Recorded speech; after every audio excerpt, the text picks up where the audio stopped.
Hi friends, అందరు ఎలా ఉన్నారు? నేనైతే చాలా బాగున్నానండి. ఈరోజు ఈజీగా చాలా సింపుల్గా మనం ఇంట్లోనే చేసుకునే పాస్తా ఎలానో నేను చూపిస్తానన్నమాట. ఇదైతే చాలా ఈజీ అండి. ఒక 10 మినిట్స్లోనే మీకు పాస్తా రెడీ అయిపోతుంది.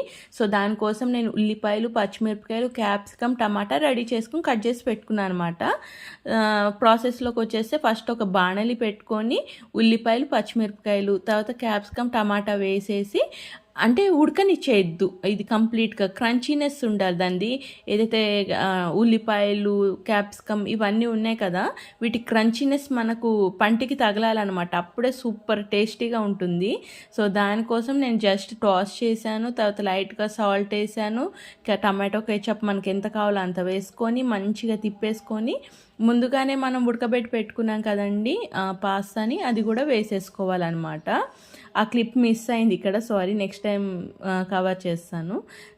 తర్వాత ఇదంతా కూడా బాగా టాస్ చేయాలండి. బాగా టాస్ చేస్తూ ఉంటే మనకు నీట్గా వచ్చేస్తుంది అనమాట అవుట్పుట్. అయితే మనం ఎంత కెచప్ ఆ పాస్తాకు పట్టేలాగా తిప్పుతామో దాంట్లోనే ఉంటుందండి మొత్తం మ్యాజిక్ అంతా కూడా.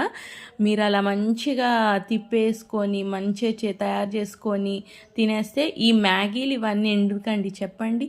బయట ఫుడ్ ఏదైనా హెల్త్కి నష్టమే.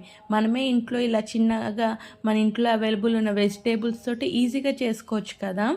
సో నేను ఇట్లా ట్రై చేశాను, నాకైతే చాలా నచ్చింది. మీకు కూడా ఒకసారి ట్రై చేయండి. మీకు నచ్చితే ఎలా కుదిరిందో నాకు కామెంట్ చేయండి, ఓకేనా? ఇది మార్నింగ్ నేను బ్రేక్ఫాస్ట్ ఆఫీస్కి వెళ్ళే ముందు తినేసాను అనమాట, మయోనైజ్ వేసుకొని. చాలా నచ్చిందండి. మీరందరూ నా వీడియో చూస్తున్నారు కానీ ఎవ్వరు లైక్ చేయట్లేదండి. ప్లీజ్ ఒక లైక్ చేసి సబ్స్క్రైబ్ చేయొచ్చు కదండి. నేను చాలా కష్టపడి వీడియోస్ చేస్తున్నాను. మీకు నచ్చితే కనుక షేర్ కూడా చేయండి. Thank you so much.